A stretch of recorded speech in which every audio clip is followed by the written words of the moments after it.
Part 1, The Hook and Thesis. The consensus question. Ask anyone who's seen Blade Runner what it's about, and you'll get some version of the same answer. It's a meditation on what makes us human.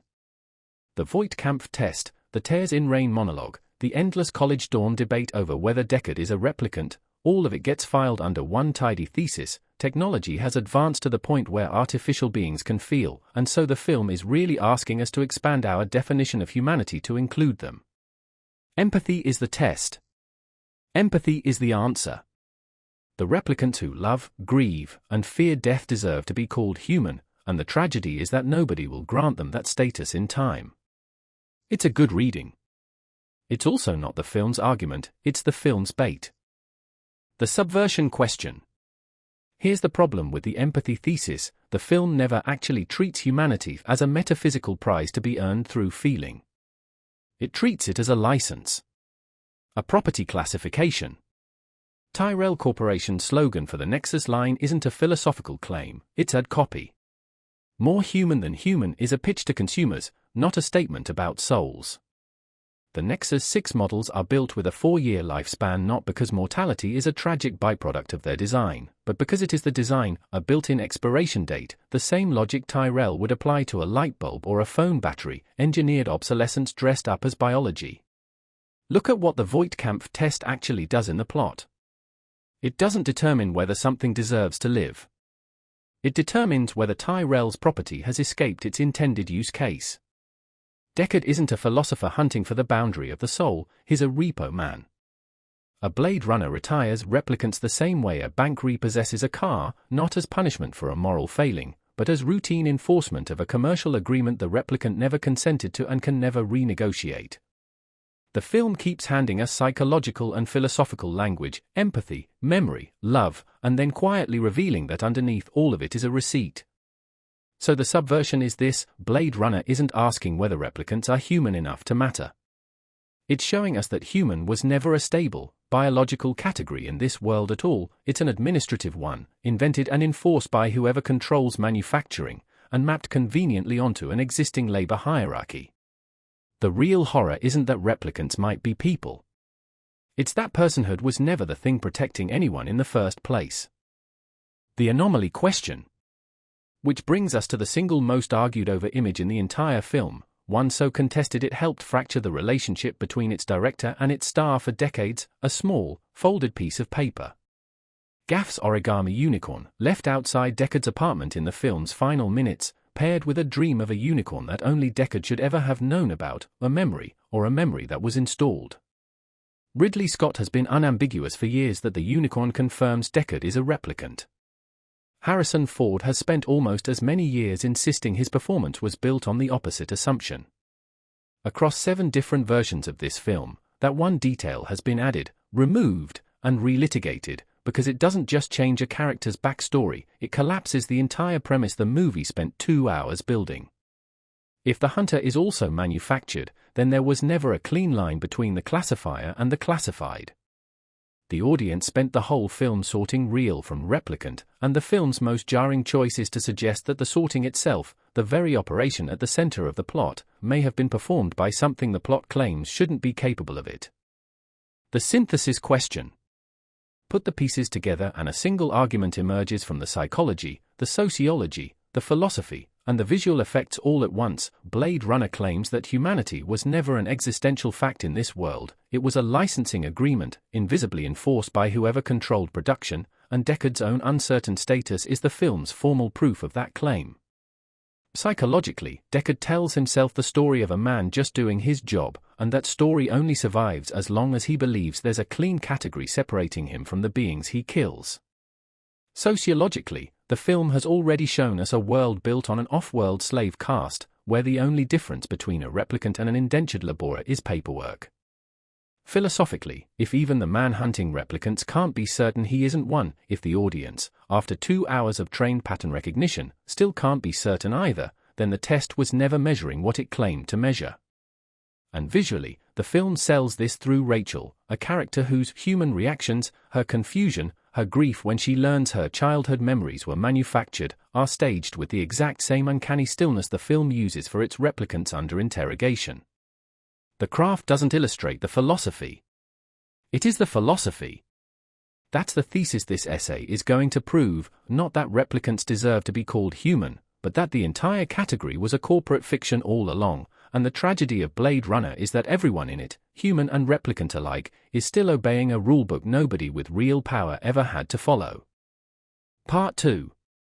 Context and World Building. Systems, Scarcity, and Capital. The economics of reality. Money still changes hands in this world, yen symbols flicker across the skyline, vendors haggle over noodles, but currency was never the scarce resource the film cares about. The real monopoly is on manufacturing life itself. Tyrell Corporation doesn't just sell a product, it holds exclusive patent rights to the genetic code of an entire labor class, and the film visualizes that monopoly architecturally before a single line of dialogue explains it. The Tyrell Pyramid rises out of the smog lit from within, clean-edged and ziggurat-shaped, an ancient seat of power silhouette dropped into a decaying modern skyline, the one structure in the film that looks like it belongs to a civilization still ascending rather than rotting. Everything below it is someone else's problem to survive. Layered over that is the second monopoly the film keeps advertising, literally, the blimps overhead selling off-world emigration as the new frontier, the new American dream, relocation as the only form of upward mobility left. The real currency isn't yen. It's exit. The black market. Wander a single block of street-level LA and you find an entire economy built on faking the things scarcity has taken away. Anemoid Row sells synthetic snakes with serial numbers hidden in their scales, passed off, almost, as the real thing to customers who no longer remember what real looked like. Hannibal Chew's lab manufactures synthetic eyes in freezing, filthy conditions, a subcontractor doing Tyrell's genetic dirty work off the books and off the record. What's being trafficked in this world's shadows isn't drugs or weapons, it's authenticity itself, sold in pieces, at a markup, to people and corporations both desperate for a fragment of the organic. That single detail tells you exactly what this society has run out of. Labor and commodification. Nothing in Blade Runner is commodified more completely than consciousness. Replicants are engineered explicitly for labor markets too dangerous or degrading for baseline humans to perform, off-world combat, hazardous colonization work, the basic pleasure modeled built for a use the film doesn't bother softening.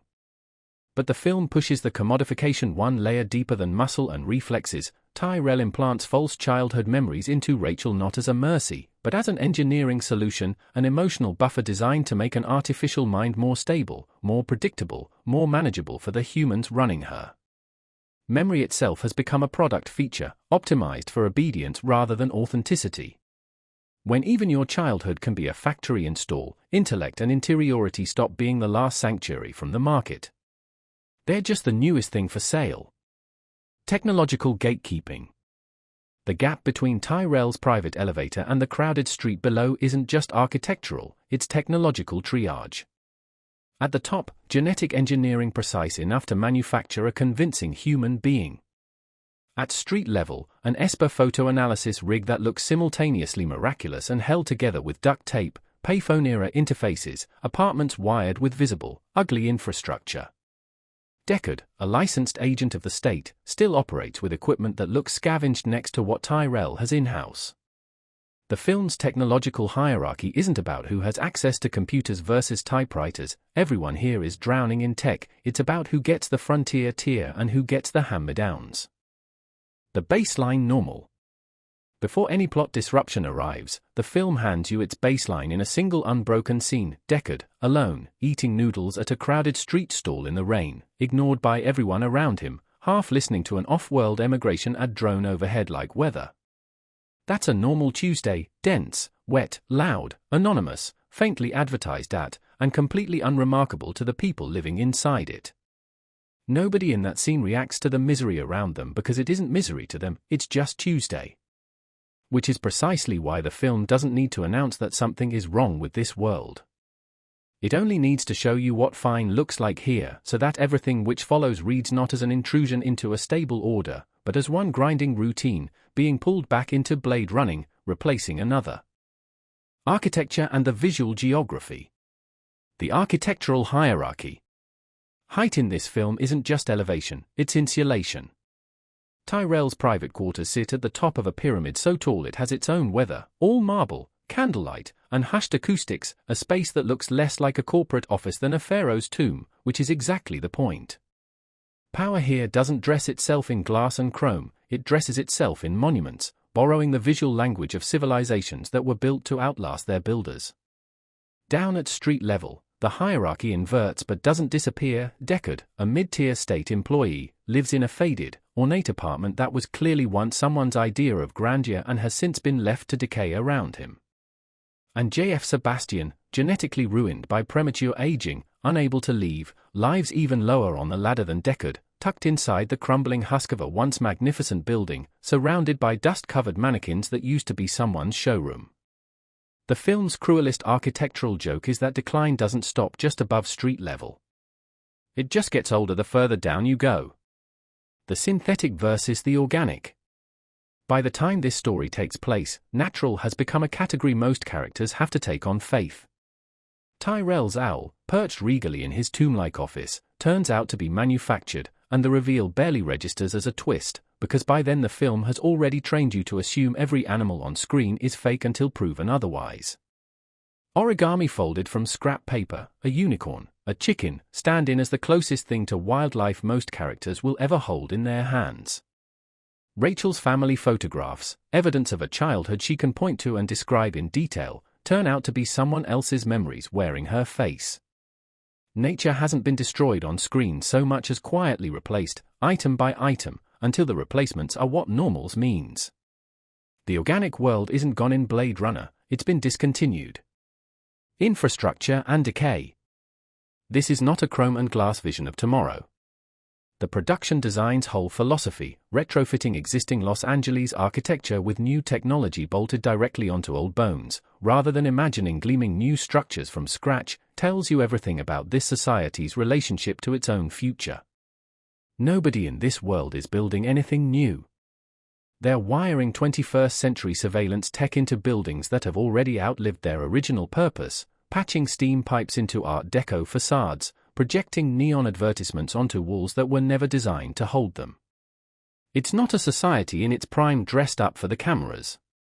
It's a society coasting on inherited infrastructure, too exhausted or too unequal to ever replace what it's already got, just layering the future on top of the wreckage of the past and calling the result progress. The geography of navigation. Movement itself is stratified. At street level, characters don't walk through this city so much as force their way through it, shoving past umbrella crowds, threading through market stalls, swallowed by steam and neon and noise, the camera pressed in tight because there's no open space to grant it distance. Then Deckard climbs into a police spinner and the entire film exhales, the camera pulls back, glides, floats above the congestion as if the sprawl below were a diorama rather than someone's home. That contrast is the whole class system rendered as camera movement. The powerful move through this world vertically, by air, unbothered by what's underneath them.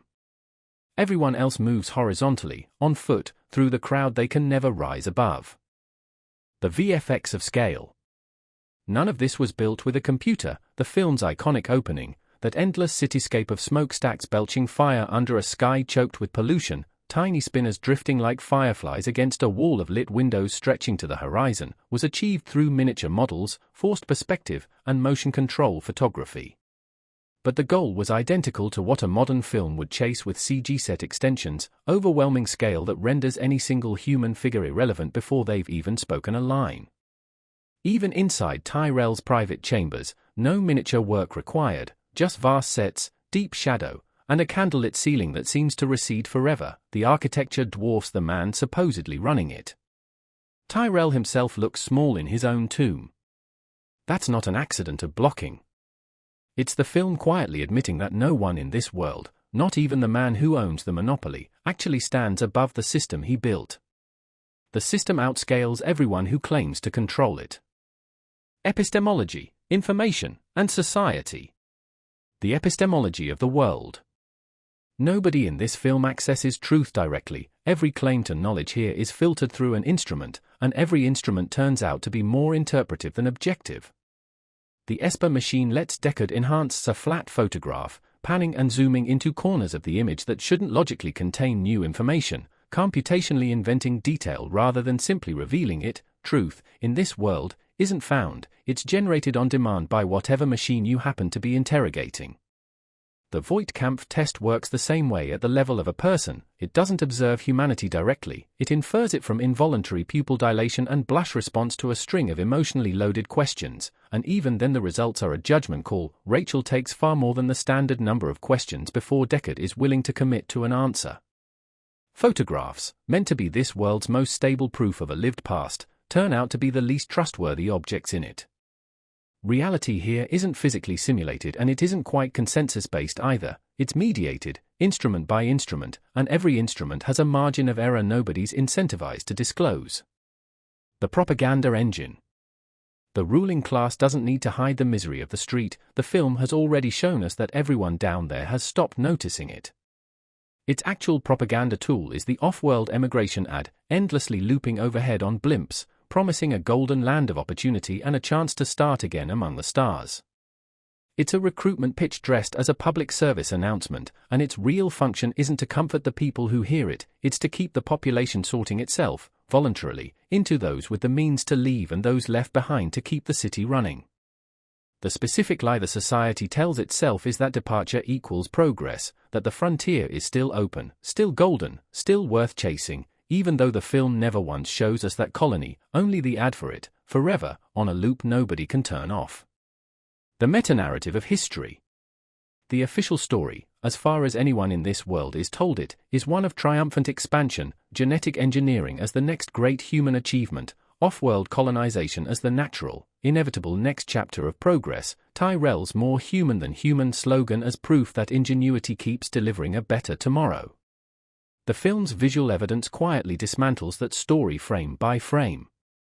This is a planet under permanent rain and permanent night, its wildlife functionally extinct, its street level dense with the very little people the official narrative was supposedly written for. If genetic engineering and off-world expansion really were the triumphant new chapter of human history, you'd expect Earth itself to show some benefit from it. Instead, the only visible fruit of this golden age of innovation is a monopoly's private pyramid and an ad campaign for an exit nobody in frame ever actually reaches. Data versus knowledge. This is a city drowning in signal and starving for meaning. Every frame is loaded with information, flashing Kanjian Coca-Cola signage, sirens, scrolling readouts, the improvised multilingual street pigeon of city-speak blending half a dozen languages into one, and almost none of it adds up to comprehension.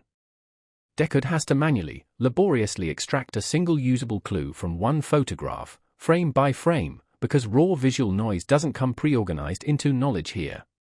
Police files on replicants amount to little more than a photo and a threat level, stripped of anything resembling a person's actual history. Even Tyrell, the man who designed the whole system, seems genuinely unprepared for the human cost of what is built once it's put in front of him directly. Nobody in this world has the whole picture. They've just got more data than they know what to do with, and a society too exhausted to convert any of it into understanding. The outgroups and exiles. Replicants are the film's most literal exile, legally barred from ever setting foot on the planet whose labor economy depends entirely on their existence elsewhere, hunted on sight the moment they violate that boundary. But the film keeps pairing that exile with a human mirror, and J.F. Sebastian is it, a genetic engineer skilled enough to help build the very beings who get to leave, disqualified by his own accelerated aging condition from ever joining them off-world himself. He's too valuable to discard and too defective by the system's own standard to be let out, so he's kept in place, isolated in a decaying building, designing exits he'll never be cleared to use. The film doesn't need replicants and humans to look alike to make its point about who gets excluded. It just needs to keep putting a flawed human and a too-perfect replicant in the same trapped position, until the line supposedly separating their two categories of exile stops meaning very much at all. Friction, law, and the catalyst. The role of the state versus corporations. The LAPD hasn't been replaced by Tyrell Corporation, it's been subordinated to it, and the difference matters. The Blade Runner unit doesn't set policy about what a replicant is, how long it lives, or what rights it might theoretically have. Tyrell decides all of that at the design stage, through engineering choices made long before any cop gets involved. What's left for the state to do is clean up, chase down a corporation's own products once they've violated the terms Tyrell wrote into their genetics. Notice, too, the asymmetry in access. When Roy Batty wants an audience with his maker, he gets it almost immediately, funneled through a personal assistant like any other high-priority client, while Bryant has to strong-arm his own retired detective back into service just to keep the unit staffed. Corporate urgency moves faster than state authority in this world, because state authority was never really running the show. It's enforcement muscle for someone else's manufacturing decisions. Justice and retribution. Notice the euphemism the film insists on: replicants aren't executed, they're retired, corporate HR language grafted directly onto a killing, which tells you everything about how little legal standing they actually have. There's no trial. No appeal. No rehabilitation track, because rehabilitation would imply the system recognizes something in them worth reforming. What exists instead is a bounty economy. Deckard gets paid per unit removed from circulation, the same way you'd pay someone to clear a product recall off the shelves before it causes further liability. This isn't justice in any procedural sense. It's inventory management with a badge attached. The technological tipping point. The whole caste system depends on one gap staying open. Replicants have to remain capable enough to be useful and limited enough to stay controllable. The Nexus 6 line is the film's technological rupture point precisely because it closes that gap, physically and intellectually near equal to the humans who built it, which means, for the first time, replicants are smart enough to organize, plan, and want something Tyrell never intended to offer. What Roy and his crew are actually attempting isn't an act of terrorism or sabotage. It's a request. They've simply become capable enough to make one in person, which is precisely the capability the entire social order was engineered to prevent. The inevitability of collapse. Nothing external is attacking this system, no invading force, no natural catastrophe drives this plot. It's straining under its own design contradictions. Build a workforce intelligent enough to survive off-world combat and colonization, and you've necessarily built a workforce intelligent enough to resent a 4-year expiration date. That lifespan cap wasn't even the original design, it was a patch, bolted on after earlier, longer-lived models started developing dangerous emotional responses of their own. The fix for one problem manufactured the exact crisis driving this film, the cohort of replicants who know precisely when they're scheduled to die, and precisely why. This is a system collapsing inward under the accumulated weight of its own quick fixes, not one under siege from outside. The sociological catalyst. Deckard doesn't return to blade running because of a calling or a change of heart. His coerced back, Bryant frames it as a request, but the request comes with the kind of implicit threat that makes refusal a theoretical option only. That single scene quietly folds Deckard into the same machinery driving everyone else in this world. Even a licensed, badge-carrying state enforcer isn't operating from free choice. He's just a few rungs higher on the same forced labor ladder as the replicants he's about to hunt. The sociological pressure that kicks this plot into motion isn't ideological awakening or heroic duty. It's the same ordinary institutional coercion that turns escaped replicants into fugitives, turning a tired ex-cop back into a hunter, proof that in this world, nobody, on either side of the badge, actually opted in. Part 3. The human element. Epistemology and the metanarrative of the self. The epistemic fracture. The clearest fracture point in the entire film belongs to Rachel, and it's time-stamped almost to the second, the moment in Deckard's apartment when he recites back to her a memory she's never told anyone, a spider outside a window, a private childhood detail, information he could only have gotten from a corporate file, not a life she actually lived. She doesn't argue.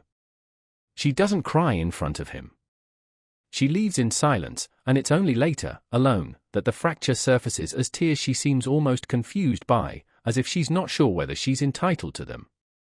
That controlled, delayed devastation is the whole point, a reaction so composed it raises its own question: is this restraint learned, or is it simply further proof that even her grief was engineered to stay tidy? Discourse representation. Watch what Deckard says out loud versus what his body does. He states his position in clipped, procedural language: this is a job, these are targets, nothing more, and almost never narrates any internal doubt directly. What he can't voice comes out sideways instead, a hesitation before a trigger pull, a shift in how carefully he treats Rachel once he understands what she is, the way his silences stretch longer as the film goes on. The theatrical cut famously bolted a hard-boiled noir voiceover onto this performance, explicitly narrating Deckard's inner state, and the fact that the more acclaimed later cut strip that narration away isn't incidental. Without it, Deckard becomes legible only through absence. What he refuses to say is the actual content of his arc. The limits of language.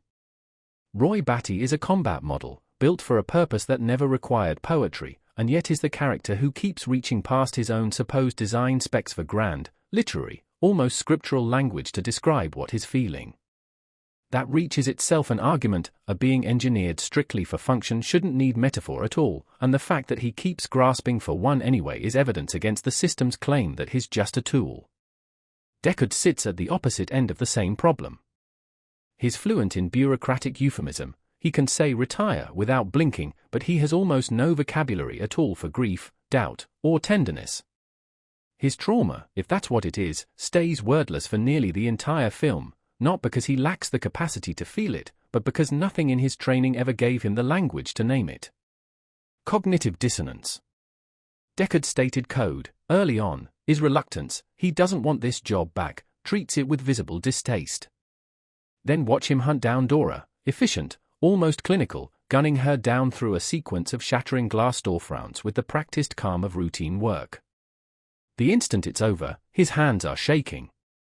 That tremor is the whole contradiction rendered physically, a body registering horror that his professional persona refuses to acknowledge out loud. He doesn't confront the gap between what he claims to believe and what he just did. He absorbs it silently and keeps moving, which is its own kind of justification. If you never say the contradiction out loud, you never have to resolve it. The fabricated ego. Underneath all of it sits Deckard's core self-story. I'm not a killer, I'm a professional finishing a job someone has to do. That narrative is what lets him retire beings capable of fear, memory, and grief without classifying the act as murder. The label's job does all the moral load-bearing his conscience can't. Which is exactly why the unicorn is such a devastating final image. If Deckard is a replicant himself, that entire self-story collapses at the foundation. The man who spent the whole film insisting on a clean line between the human enforcer and the artificial target might be standing on the wrong side of the line he's been enforcing. The fabricated ego was never really about believing he was a good cop. It was about believing there was a stable he doing the judging at all. Trauma and somatic experiencing. The core wound. For most of this film, Roy Batty reads as a villain, dangerous, single-minded, physically overwhelming, hunting his own maker with what looks like pure malice. It isn't until the third act, face to face with Tyrell, that the film finally lets his actual wound surface, not rage, not ambition, but plain, desperate terror of a fixed, engineered death date he can see coming and can't negotiate away. Everything before that scene, the violence, the urgency, the single-mindedness, was grief wearing the costume of villainy, and the film deliberately withholds the emotional key until the moment it can land hardest. Deckard's core wound runs on a quieter, more submerged frequency, the possibility that his own identity isn't what he's built his life around believing. Where Roy's wound gets a full confession, Deckard's barely gets a whisper, a folded piece of paper, a half-remembered dream, because the film needs his wound to stay uncertain in order to make its larger argument. Somatic memory. Trauma in this film keeps announcing itself through the body before anyone says a word. Deckard's handshake after violence he claims not to be bothered by, an involuntary tell his professional composure can't override. Roy's body becomes the site of his own deadline made visible. As his internal clock runs out, his hand begins to seize, and in the film's most visceral gesture, he drives a nail through his own palm, deliberately inflicting pain to force a jolt of sensation his failing nervous system can no longer supply on its own. It's a self-authored wound standing in for one he can't otherwise control, proof that when language runs out, the body becomes the last place trauma still has room to speak. Flesh versus augmentation. Watch how differently each character inhabits their own physicality. Priest treats her body as pure instrument, camouflage among department store mannequins, acrobatic contortion repurposed as combat, flesh as tool rather than self. Rachel relates to her body more like unfamiliar territory she's still learning to trust, testing her own reactions, the nervous ritual of a cigarette, the hesitation before she lets herself cry, as if checking whether her responses are authentic before she's willing to claim them. Deckard, meanwhile, treats his own body with something closer to indifference, punishing it with drink and absorbing beating after beating with none of the effortless resilience action heroes are usually granted. His body isn't a temple or upgradable hardware. It's inconvenient, fragile, and constantly betraying him, which quietly undercuts any comfortable assumption that he's the superior specimen in every room he walks into. Repetition compulsion. Deckard doesn't just hunt Dora and pursue Rachel, he stages both encounters as the same choreography of proximity and control, blurring interrogation with intimacy until they're barely distinguishable. The scene where he corners Rachel against the wall, right on the heels of their almost tenderness, replays the exact physical grammar of his kill scenes, cornering, closing distance, demanding a response. He seems to be unconsciously rerunning the hunter-target dynamic even in a moment meant to read as desire, as though repeating the structure might finally let him control what he can't name inside it. Roy's compulsion runs the opposite direction. He restages the position of being tested, first over a chess game with Sebastian, then in his final confrontation with Tyrell, inflicting scrutiny and judgment on his own creator the way it was once inflicted on him, chasing a mastery over his history that keeps arriving one beat too late. The coping mechanism. Deckard's defenses run avoidant and dissociative at once: heavy drinking, clipped procedural language, an unwillingness to name anything he's feeling even to himself.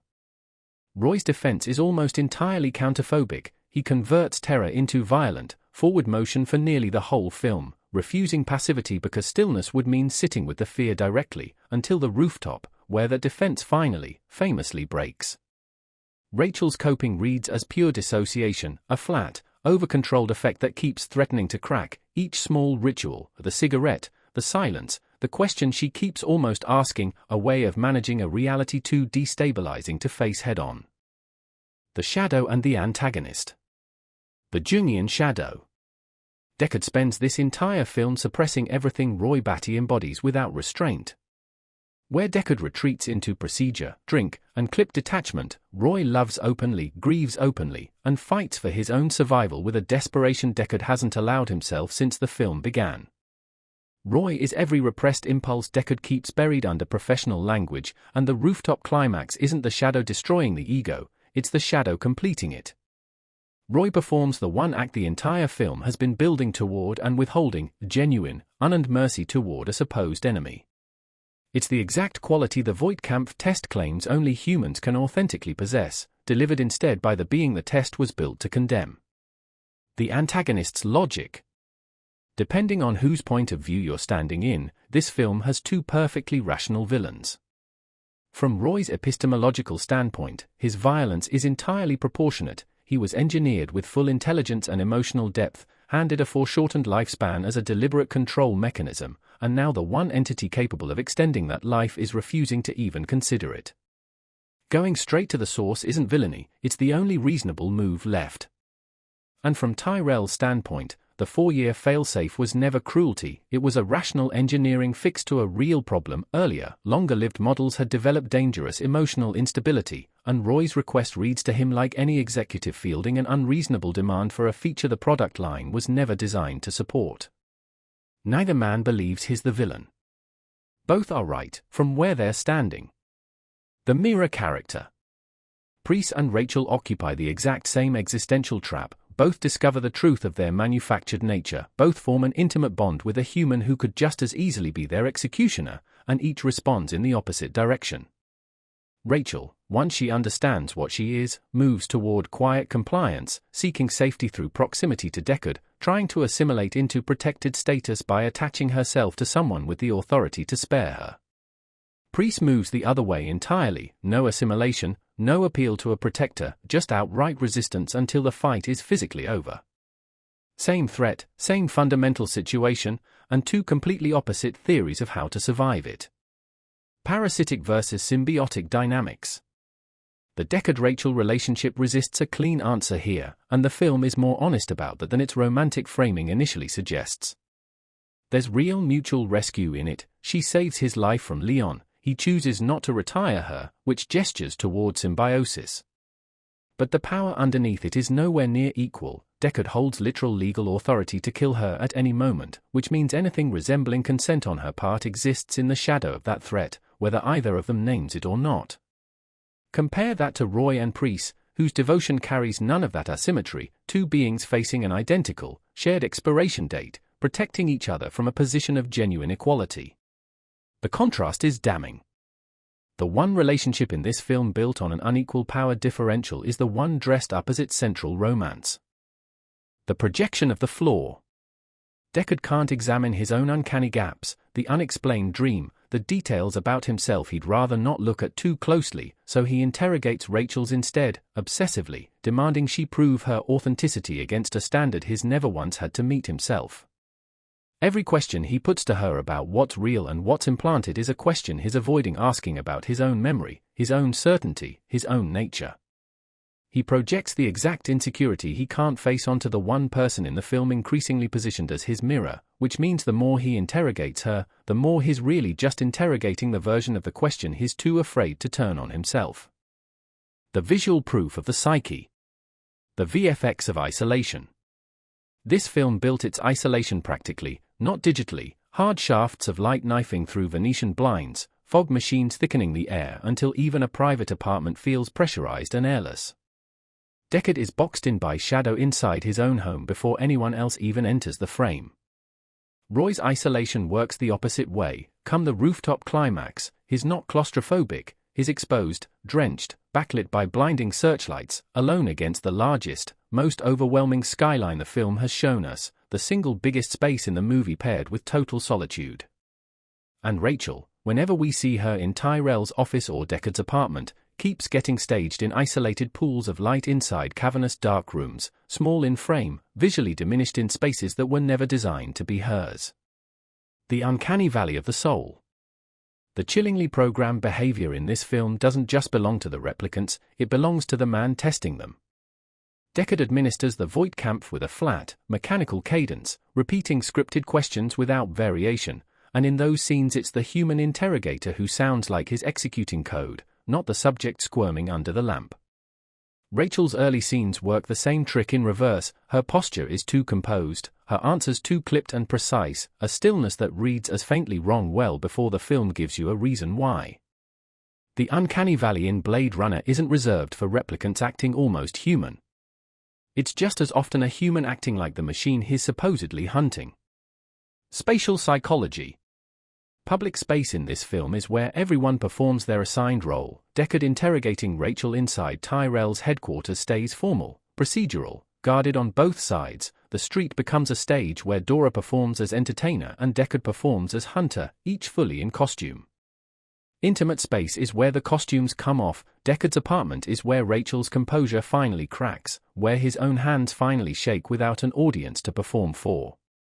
Even Sebastian's crumbling apartment functions as a fragile pocket of intimacy. Preece and Roy briefly let their guard down over a chess game before violence tears back through the room, a reminder that in this world, no domestic space stays safe long enough to be trusted. Diegetic triggers. Rain is the film's constant, and it's never neutral. It's there for the noodle stand baseline in the opening scene, and it's there again, heavier, for Roy's unraveling on the rooftop, an ambient reminder of decay that never lets up long enough for anyone to forget where they are. Searchlights and sweeping beams recur across interrogation scenes and the climactic chase alike, visually coding a specific sensation, being watched, being tested, being hunted, whether or not anyone's technically administering a test in that moment. And the score's melancholic synth swells specifically around Rachel's and Roy's most exposed beats, an almost diegetic feeling cue that seems to announce, both to the audience and to the characters themselves, that a psychological rupture is seconds away. The breaking point.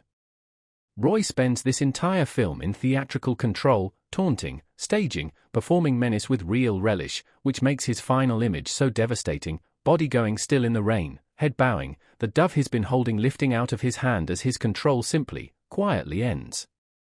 The most deliberately controlled character in the movie dies in total surrender. Deckard's breaking point never gets that clean release. His final visual is smaller and stays open, staring down at a small paper unicorn in his hand, expression unreadable, his old certainty about his own nature and his own moral clarity nowhere on his face anymore. Roy's ego shatters in one visible moment. Deckard's just quietly stops holding itself together, and the film cuts away before we ever get to see what replaces it. Part 4. Philosophical Underpinnings.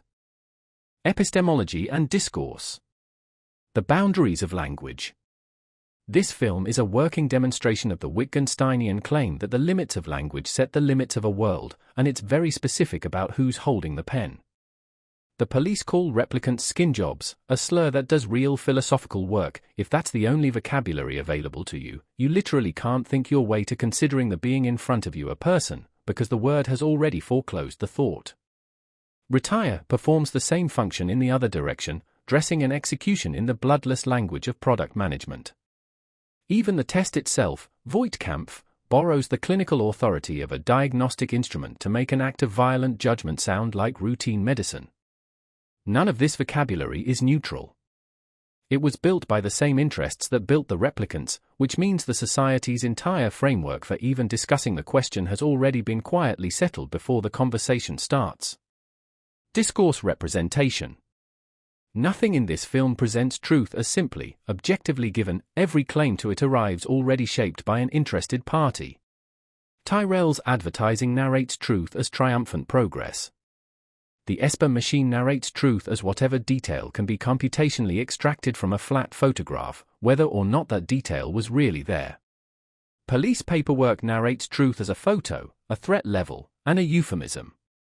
There's no scene in this film where a character simply perceives reality unmediated. Truth here isn't discovered, it's always already been framed by whoever built the instrument doing the telling. The epistemic authority.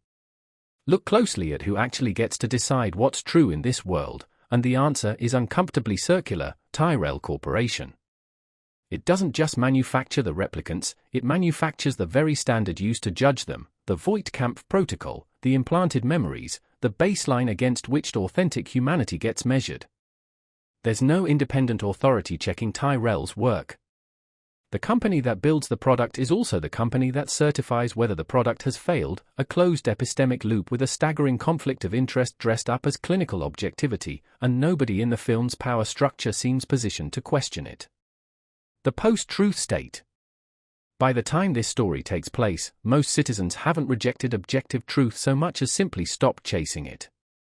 Cityspeak's improvised, multilingual patchwork, animals that might be real or synthetic, identity documents nobody has the energy to interrogate, competing signage screaming over each other on every surface. This isn't a population confidently sold on a single propaganda line. It's a population too oversaturated and exhausted to verify anything at all, which produces the same practical result as ideological post-truth without requiring anyone to actually believe a lie. Indifference does the work that conviction would normally have to do. The sensory illusion. Rachel is this film's purest staging of Cartesian doubt. Her memories feel vivid, sensorially real, emotionally load-bearing, and every one of them is fabricated. It's the evil demon problem rendered as backstory. If your senses and memories can be perfectly counterfeited, what ground do you actually have to trust any of them? The film extends that same doubt to Deckard, and refuses to resolve it. Unlike a film that offers an external real world to wake up into once the illusion lifts, Blade Runner never gives you a red pill or an outside to compare against. The manufactured and the authentic are woven through the same fabric everywhere in this world, which makes its Cartesian doubt total rather than a puzzle with a clean, satisfying answer waiting at the end. Metanarratives and social theory. The collapse of the grand narrative. The belief system that quietly gave out before this film even starts is humanism itself, the old Enlightenment premise that human reason and dignity hold some special, irreducible worth. That premise can't survive contact with a corporation that manufactures beings physically stronger and, in Roy's case, arguably more emotionally vivid than baseline humans. Religion barely registers as a visible institution in this world at all. No churches dot that skyline, no scripture competes for space with the advertising. It isn't that religion lost a war with capitalism. It's that capitalism absorbed its iconography wholesale. Tyrell's pyramid borrows the silhouette of a temple, his slogan functions like scripture, and the only grand narrative still fully operational by the time the story starts is the one selling products. Ideological state apparatuses. The ruling class barely needs police work to keep this order intact, because culture is doing most of the labor already. The emigration blimps aren't law enforcement, they're aspiration management, installing the desire to consume and to leave directly into the population without anyone having to force it. Cityspeak, the fractured multilingual pidgin spoken at street level, keeps commerce functional while keeping anything like a coherent counter-narrative nearly impossible to organize in. Solidarity needs a shared language, and this one was never built for that. And Tyrell's More Human Than Human campaign performs the deepest ideological work of all. It redirects any instinct toward alarm about the replicant program into consumer enthusiasm instead, selling the very thing that should be provoking resistance as evidence of progress. The hyperreality. Few films stage Baudrillard's argument as literally as this one. Rachel's memories are simulacra with no original to copy from. The synthetic owl and the paper unicorn are simulacra of animals nobody in this world has actually seen. And Tyrell's own slogan names the phenomenon outright. More human than human is a hyperreal claim, a copy explicitly designed to exceed and replace what it's copying. The film's whole aesthetic reinforces this, branding plastered over every surface, a corporate headquarters borrowing the visual grammar of ancient temples stripped of any actual religious content underneath. By the time you're deep inside this world, asking which parts are really real stops being a productive question, because the symbolic layer has fully replaced whatever ground it was supposedly standing on. The commodification of rebellion. Within the story itself, Roy's rebellion doesn't get moneized, it gets erased. No corporate statement, no visible institutional response, just 2 deaths quietly absorbed into silence, which may be the more brutal alternative to commodification. The system doesn't need to sell what it can simply delete. There's a bitter irony sitting just outside the frame, though. The aesthetic this film invented to critique corporate co-optation became, in the real world, one of the most endlessly licensed visual languages in commercial history, copied into decades of advertising, fashion, and product design. The film warning you that rebellion gets absorbed and resold became, itself, exactly that. Cybernetic control. Every act of resistance in this film feeds directly back into the mechanism designed to neutralize it. The replicants mutiny, return to Earth, and trigger exactly the Blade Runner response the system was built to produce, a closed loop where rebellion doesn't threaten the structure, it completes it, restoring baseline the moment the disruption is cleared. Even Deckard's one genuine act of mercy, choosing not to retire Rachel and fleeing with her instead, doesn't reform anything. It's a private exception, not a systemic correction, contained precisely because it never scales past one man's individual choice. The feedback loop doesn't just resist change, it guarantees, mathematically, exactly the future it was built to produce, contain dissent, and a system that keeps running underneath it, untouched. Ethics and the moral calculus. The trolley problem applied. This film's central dilemma isn't the classic one versus many math, it's a quieter conflict between rule-following and individual judgment. The state's position is essentially utilitarian, retire every Nexus 6 model, no exceptions, to protect the broader social order from an unpredictable variable. Deckard's arc bends away from that categorical rule toward something closer to deontological particularity. This specific being, in front of me, has demonstrated qualities that make killing her wrong, regardless of what category she was born into. The film's real ethical movement isn't between saving one person or saving many. It's watching a man shift from executing a blanket policy to making one, singular, individual moral judgment, and refusing to universalize it into a new rule. The morality of the non-human. The film's implicit answer to what earns moral standing has nothing to do with origin.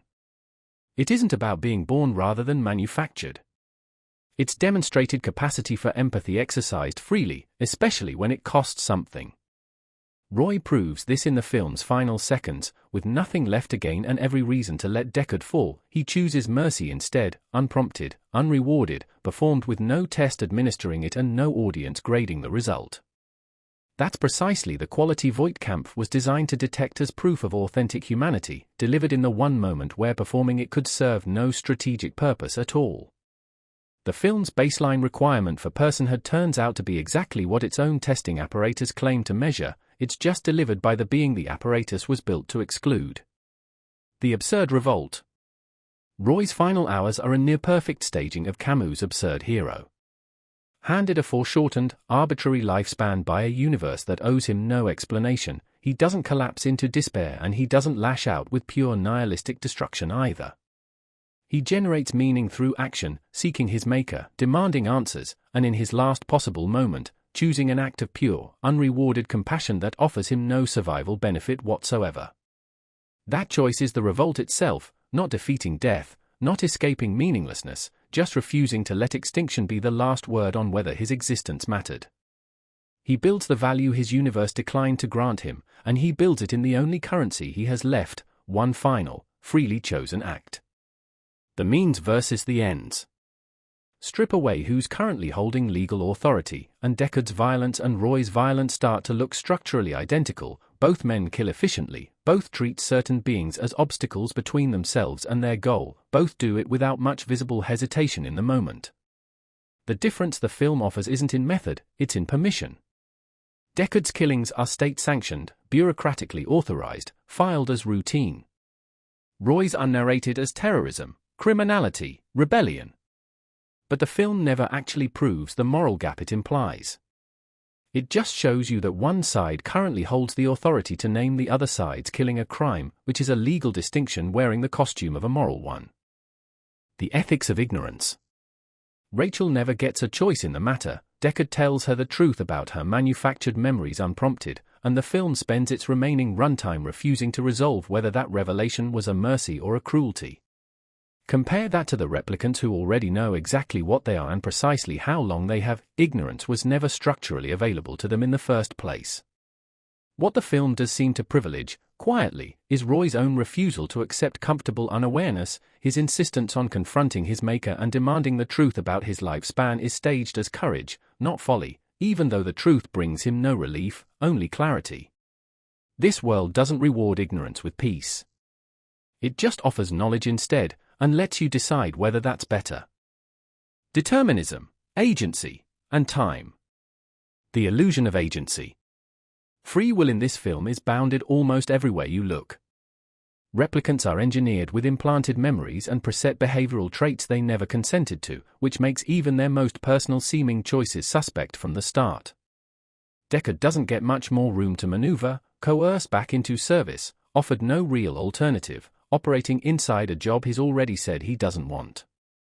And if he's a replicant himself, then his one great act of apparent free will, sparing Rachel, carries an uncomfortable second reading. It might not be a choice breaking through his conditioning at all, just another line of code executing exactly as designed, dressed up as spontaneous mercy. The film never resolves which one it is, and that refusal is the point. Genuine agency and well-engineered compliance look identical from the outside, which means nobody in this story, audience included, ever gets fully reliable proof they're looking at the former. Structuralism versus the individual. Section by section, this essay keeps arriving back at the same structural fact: individuals in this world don't defeat the system, they just get processed by it and replaced. Roy's death doesn't touch Tyrell Corporation's practices, there's no indication the fail-safe policy changes, no indication production stops.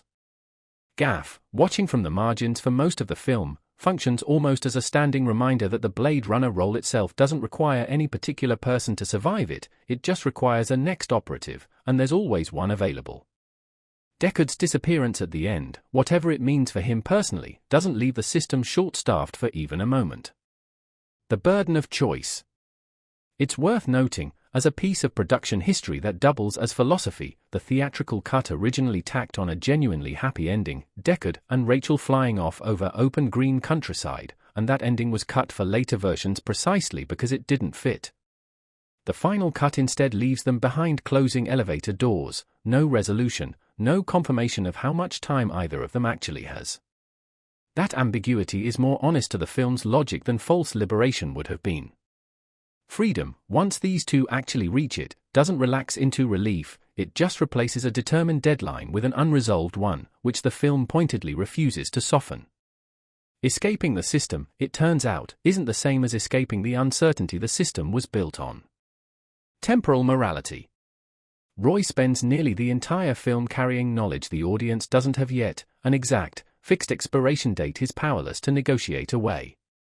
That foreknowledge doesn't excuse the violence he commits along the way, but it does recontextualize it retroactively. The film finally reveals the full weight of what's driving him. His earlier ruthlessness reads less like cruelty and more like a man spending his last hours according to a clock only he can see. Deckard sits on the opposite side of that same structure. He acts throughout as though his future is open, unaware whether it actually is, and the film's refusal to answer that question means every choice he made believing himself exempt from replicant mortality needs to be quietly re-evaluated the moment that certainty gets taken away. The final synthesis. Which ending you land on genuinely depends on which cut you're watching, and that's not a small detail, it's the whole argument in miniature. The theatrical cut's imported happy ending imposes hope from outside the film's own internal logic, a resolution the story never earned on its own terms. The final cut's closing elevator doors offer neither clean nihilism nor manufactured comfort, just two people who chose each other and chose mercy, with no guarantee that choice buys them anything beyond the moment of having made it. That's the film's real closing argument, and it's the same one Roy already made on the rooftop. Meaning here was never going to be validated by a guaranteed future. It only ever got validated by being chosen at all, in full view of not knowing what comes next. Part 5, The Craft and Illusion. Cinematography and Spatial Language. The visual hierarchy. Power in this film is legible before anyone speaks, just from where the camera sits.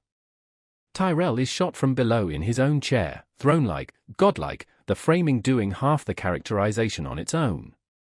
Roy gets the same low-angle treatment in his final confrontations, physically and psychologically looming over Deckard well before the fight turns physical. Victims get the opposite treatment. Dora's death is staged with framing that makes her fall through shattering glass feel like spectacle happening to a body rather than a struggle she's actively fighting, and Sebastian is consistently shot in wider frames that diminish his already fragile physical presence. The Voight-Kampff scenes lean on tight, slightly unmoored framing, extreme close-ups on the eye, angles just a few degrees off level, mirroring the psychological invasiveness of the test itself without needing a single dramatic Dutch tilt to sell it. Camera movement as emotion. For most of its runtime, this camera behaves like an objective god rather than a sentient witness, smooth, deliberate, gliding through the opening cityscape with the cool remove of something observing rather than participating. That detachment isn't neutral. It reinforces the film's larger argument that no one, not even Tyrell, actually commands this system from the inside. The camera holds itself at the same curatorial distance from everyone, powerful and powerless alike. Which makes the rare exceptions land hard. The final chase through Sebastian's building tightens up, moves faster, gets closer to the bodies in motion, the camera abandoning its godlike remove at exactly the moment a character's control is visibly breaking down, embodiment creeping into the frame right when embodiment is what the story needs. The color palette architecture. The film's signature palette pairs warm amber and neon against cold blue-black shadow, artificial warmth as the only comfort this world has left, set directly against a darkness that never fully lifts. Tyrell's office breaks from the street's cold blue into a rich, candlelit gold, a warmth that reads less like comfort and more like the gilding on a tomb. Red appears sparingly and precisely, blood, warning lights, a flash of makeup, which is exactly why it lands so hard every time it shows up against the dominant blue-amber scheme.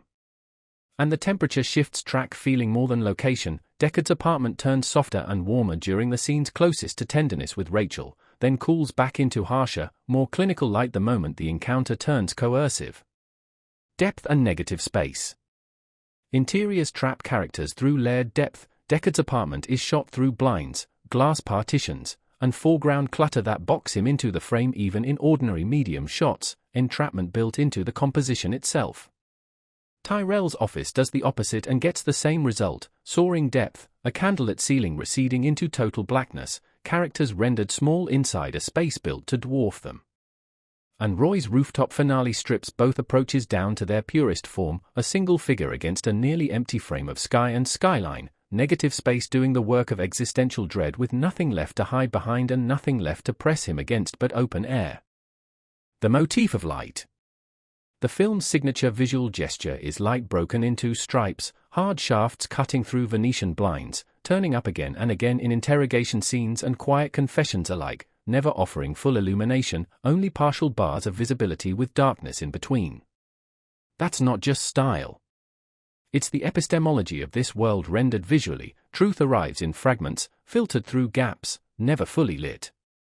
Tyrell's office runs the opposite register, soft, golden, diffused candlelight that feels dreamlike and artificial precisely because it's the one space in the film that looks warm. And that's the real trick. Nowhere in this movie do you get a clean, full-lit space that reads as straightforwardly true. Even the warmest light here is manufactured. The harshest light conceals as much as it reveals. There's no daylight courtroom waiting anywhere in this film to settle the question honestly. VFX, CGI, and the technical uncanny integration of the synthetic. There's no CGI in this film to integrate. Everything is miniature photography, matte paintings, and optical compositing from Douglas Trumbull's effects unit, which makes the question of seamlessness a question about matching light on models to light on actors rather than matching pixels to plates. And by that standard, the integration holds up remarkably well. The opening cityscape's fire-belching towers are tabletop miniatures shot with carefully calibrated in-camera atmospheric haze, tuned to match the grain and contrast of the live-action footage surrounding them closely enough that most viewers can't tell built set from scale model on a single pass. Where the scenes do show, decades later, it's in a handful of optical composite shots. The flying spinner vehicles occasionally carry a soft blue screen edge, a faint halo where the matte line sits, generation loss from the optical printer rather than any error in lighting design. The film's few visible seams are photochemical, not conceptual.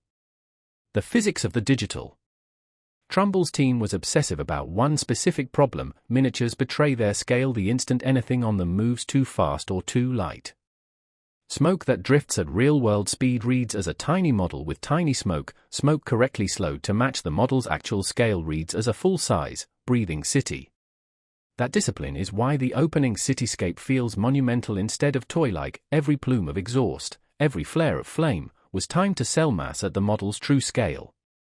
The spinner vehicles carry that same philosophy into their flight choreography: heavy, labored, faintly straining movement rather than anything frictionless, which reinforces the film's whole retrofit aesthetic. Even the vehicles read as used, working machinery rather than sleek, effortless technology. The uncanny valley. With no digital humans anywhere in this film, its uncanny valley is built entirely out of performance choices, which makes it more durable than almost any CG-driven equivalent from decades later. Sean Young and Rutger Hauer calibrate their blink rates down, hold stillness a beat longer than a scene naturally wants, delay reactions just enough to register as almost right rather than obviously wrong. Life doesn't leave their eyes through some rendering shortfall, it leaves through deliberate, controlled underplaying, actors choosing exactly how much naturalism to withhold. It's a genuinely useful reminder that the uncanny valley was never strictly a technical problem to begin with. It's a directing problem, and this film solved it with nothing but craft and restraint. Invisible VFX. The quiet effects here are matte paintings doing far more work than most viewers register on a first watch. Skylines extended well past where the built sets actually ended, buildings whose top halves exist only on painted glass, entire layers of smog and distant structure added optically in post rather than built practically at all. There's no digital crowd multiplication available in 1982, so street density comes from careful blocking and repeated extras passes instead, but the ambiguity it creates is the same ambiguity a modern set extension chases. Many shots blur the line between built set and miniature so thoroughly that even attentive viewers can't always say, on first watch, which is which. The economic aesthetic. This is where the production history gets genuinely ironic. Blade Runner's effects unit was expensive and its production was famously over budget and behind schedule, tense enough that the stress between Ridley Scott and the studio became its own footnote in film history. And yet none of that anxiety shows up on screen. The effects read as dense, layered, unhurried, opulent even, thick with smoke and rain and detail in every frame. The craft absorbed the chaos underneath it so completely that the finished film looks like it was made by a production entirely in control of itself. Which, fittingly, is exactly the kind of gap between surface and substance this movie spends its whole runtime asking you to notice. Audio, rhythm, and sensory manipulation. Diegetic versus non-diegetic sound. Vangelis's score almost never announces itself as separate from the world it's scoring. Low synth drones sit close enough in tone and texture to the ambient hum of machinery, traffic, an industrial infrastructure that you frequently can't tell whether a given tone is commentary or environment, the score bleeding into the soundscape until the line dissolves entirely. That blur isn't incidental. It's the same move the film keeps making everywhere else, refusing to let you cleanly separate what's real ambient noise from what's an authored, emotional cue, the same way it refuses to let you cleanly separate manufactured feeling from authentic feeling anywhere else in the story. The sonic environment. The street is loud in a specific, claustrophobic way, layered city speak, sirens, ad drone, crowd noise stacked dense enough that no single sound gets to dominate. Then Deckard steps into his own apartment and the film goes nearly silent, an emptiness that isn't peaceful so much as exposing every small sound, a glass set down, a breath, suddenly carries weight it didn't have on the street. That oscillation tracks his psychology precisely. Noise arrives whenever he's performing his public role, and near silence arrives the moment he's left alone with whatever he's avoiding thinking about. Rhythm and editing. This film resists the genre's usual instinct to cut faster during crisis. Its default rhythm stays patient, unhurried, holding shots well past where a conventional thriller would already have moved on, which makes the rare departures land hard. Dora's death is cut noticeably tighter and faster than almost anything else in the film, a deliberate rhythmic outlier that makes the violence feel more brutal precisely because the film has spent 2 hours training you to expect stillness. Roy's death does the opposite, and it's the more radical choice. Rather than accelerating at the moment of greatest crisis, the film slows down even further, holding on his face in long, unbroken time. Psychological rupture here isn't rendered as chaos. It's rendered as stillness the film refuses to let you escape. Audio perspective. The mix genuinely tracks where a character's attention is, not just where the camera is pointed. During the Voight camp sequences, ambient room noise recedes and the mix tightens hard around breath and voice, isolating the two-person exchange until nothing else exists. In the crowded street scenes, dialogue is often deliberately half-buried under ambient noise rather than mixed cleanly forward, a naturalistic choice that drops the audience into the same reduced, compromised perceptual position a character actually moving through that crowd would have, instead of granting us a clean, privileged vantage point above it. The silence of the void. Vangelis's score is almost never fully absent from this film, which is exactly why the 2 moments it does vanish carry so much weight. After Rachel leaves Deckard's apartment, the room drops into near-total quiet, no score, barely any ambient hum at all, as if the moment is too raw for music to safely comment on yet. The instant before Roy's death does the same thing, rain and ambient noise falling away around his stillness. The film spends its entire runtime insisting nothing can be perceived without some mediating layer between you and the truth, and then, exactly twice, at its 2 most devastating moments, it strips that mediation away completely and dares you to sit in the silence unprotected. Synthesis of craft. The lens choice as narrative. Jordan Cronenweth's camera reaches for 2 very different lenses depending on what it needs to do to you. Street-level crowd scenes lean on wide-angle distortion, bodies pushed toward the edges of frame, buildings looming unnaturally close and tall, density rendered as mild visual warp. Intimate dialogue, by contrast, gets compressed with longer lenses that flatten the space between characters and melt the background into shallow focus blur, most pointedly during the Voight camp sessions, where Rachel's face gets isolated against soft, contextless background, the lens itself stripping away everything that might anchor her to a place while the interrogation strips away everything that might anchor her to a self. The texture of the medium. This is 35mm film, but Cronenweth actively worked against crisp clarity, heavy production smoke, diffusion filtration, a deliberately softened, hazy grain rather than anything approaching hard, verifiable sharpness. Even the medium itself declines to show you something unmediated. The choreography of the frame. The film's patient long takes, the unbroken approach into the Tyrell pyramid, the slow drift through Deckard's apartment without a single cut, trade montage for continuous, held time, and that choice has real weight. A cut offers release, a chance to look away. An unbroken shot doesn't. The camera's refusal to cut during Rachel's slow unraveling or Roy's final moments denies the audience the usual cutaway to a reaction shot, forcing sustained, uninterrupted witnessing, which mirrors, formally, the fact that none of these characters get to cut away from their own realizations either. Lighting contrast. Deckard spends much of this film shot half in shadow, half in hard light, Venetian blind stripes cutting straight across his face, a literal visual split between what's illuminated and what the frame won't show you. That's his divided psyche rendered in chiaroscuro, the part of himself he can look at, and the part the lighting design keeps withholding, whether or not the story ever confirms what's actually hiding there. Roy's rooftop finale pushes the same technique further, swinging between full light and near-total silhouette as his own control swings between mastery and collapse. The shadow isn't a metaphor layered on afterward. It's the actual, literal darkness the lighting design refuses to resolve. Technical metaphor. The film's single most demanding shot, the opening descent into the cityscape, miniature work, motion control, and atmospheric compositing fused into one unbroken establishing move, is also its clearest thesis statement, delivered before a single line of dialogue.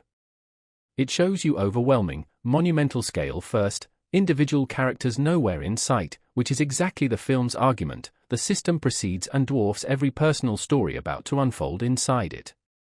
And the film bookends that opening with an equally demanding close, the precise, patient focus pull on Roy's dying face as the dove lifts away. One shot is the thesis in miniature. The other is its answer. Part 6, Synthesis and Legacy. The recursive loop.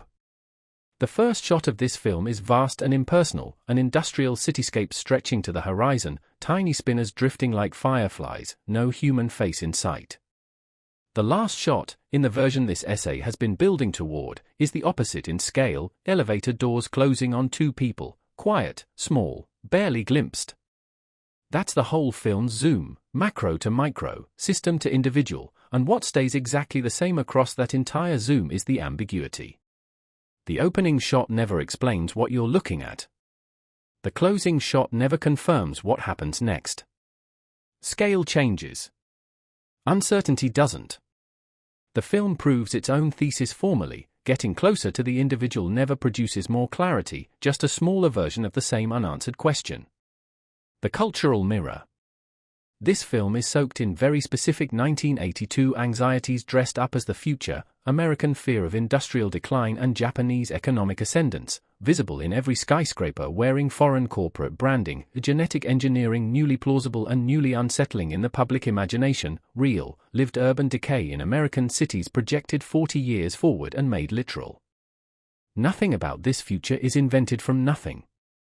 It's contemporary dread, given a rain machine and a longer timeline. The lasting shadow. The clearest innovation this film left behind is the retrofit aesthetic itself, old infrastructure wired with new technology rather than gleaming new construction, which became the default visual grammar for an entire genre that followed it. Just as lasting is the reframing it offered of the sympathetic antagonist. Roy Batty isn't a monster with an excuse, he's a tragic figure with a legitimate grievance, and that template reshaped how morally complex villains got written for decades afterward. The unresolved conflict. The question this film refuses to answer, whether Deckard is a replicant, is more powerful unresolved than it would be confirmed, because an answer would collapse the argument back into a twist. His artificial too is a gotcha. Leaving it open is the harder, more useful discomfort. The category itself was never stable, for him or for anyone watching, and a clean reveal would let the audience settle back into confident sorting. The film has spent 2 hours arguing they shouldn't trust. The personal thesis. What keeps pulling me back to this film isn't the neon or the noir trappings, it's how early it recognized something we're still catching up to. Long before the terms of service was a phrase anyone worried about, this film understood that the hardest ethical questions of the coming century wouldn't be settled by philosophers debating the nature of the soul. They'd be settled by whoever gets to write the definitions, quietly, in a contract, long before the argument even starts. The false ending. Cut the film 5 minutes earlier, ending on Roy's death alone, and the whole argument softens. It becomes a story about a monster who turned out to have a heart, moving, but safe, because it leaves the human replicant boundary intact even in sympathy. The unicorn is what refuses that comfort. It retroactively destabilizes the one character the audience has been watching from inside the whole time, and denies everyone the safety of leaving the theater still certain which side of the line they were standing on. The legacy of the craft. This film gets cited again and again by artists working decades into the CGI era, not for novelty but for durability. It's practical, physical effects don't date the way early digital work so often does, because they're anchored in real smoke, real scale, real light. The lesson later craftspeople keep taking from it isn't about the tools. It's that photorealism was never really about the technology. It was always about the discipline. The final metaphor. If this whole essay had to collapse into a single image, it's the paper unicorn. Small, cheap, folded from nothing, standing in for a kind of authenticity the world has otherwise run out of, left behind as a message that's simultaneously a threat, a confession, and a taunt. It's the whole argument in one object, something manufactured, doing the emotional and philosophical work that only the real thing was ever supposed to be able to do. The call to action. This film doesn't hand you a task. It hands you a suspicion toward any category, corporate or legal or social, that draws a hard line between who deserves empathy and who doesn't, especially when that line happens to serve whoever drew it. It doesn't ask you to go do something. It asks you to stop trusting the label before you've checked who wrote it. The finality. The ending offers neither clean catharsis nor total entrapment. Deckard and Rachel's escape is confirmed as neither relief nor doom, it's suspended, on purpose. But suspension isn't the same as the cycle continuing unbroken. Somewhere in that ambiguity, a man who spent the whole film enforcing a category chose, once, not to. Whether that choice saves him is left unanswered. That it was made at all is the closest thing to hope this film is willing to offer, value in the act, not in any guarantee of what comes after it. Which is, in the end, exactly where this essay's thesis was always headed, not proof that Deckard is human, or that he isn't, but proof that the question itself was never really the point.